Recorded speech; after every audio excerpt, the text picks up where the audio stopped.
2 scientists died, not in a war, not in an explosion.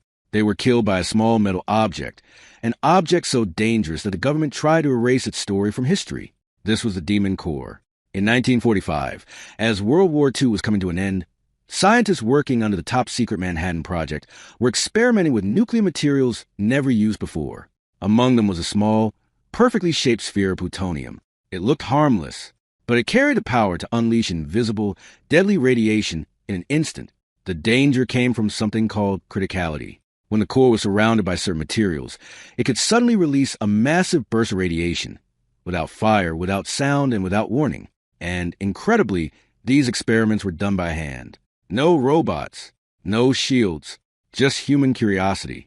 One night, a young physicist named Harry Daghlian was working alone in a laboratory. He was stacking tungsten bricks around the Demon Core, measuring how close it was to becoming critical.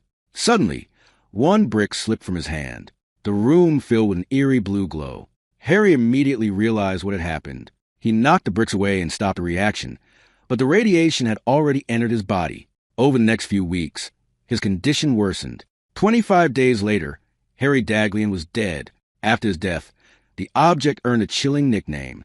Scientists began calling it the Demon Core. You would think the experiments would end there. They didn't. Less than a year later, another physicist, Louis Slotin, was demonstrating a similar experiment to his colleagues. This time, the Demon Core was being slowly in 2 metal shells. Slotin held them apart using nothing more than a screwdriver. Then, in a single moment, the screwdriver slipped.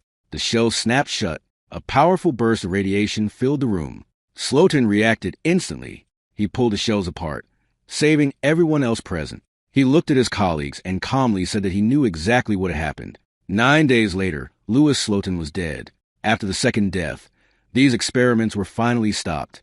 But the story never reached the public. The Demon Core was part of a highly classified nuclear weapons program during the early Cold War. The government didn't want fear. They didn't want questions. So the incident was buried. The Demon Core was never publicly destroyed. It was quietly reused in nuclear tests and then disappeared from public records. It killed 2 scientists not with violence but with knowledge. A reminder that some discoveries don't just change the world. They warn us how dangerous curiosity can be. And this was a footnote the world almost forgot.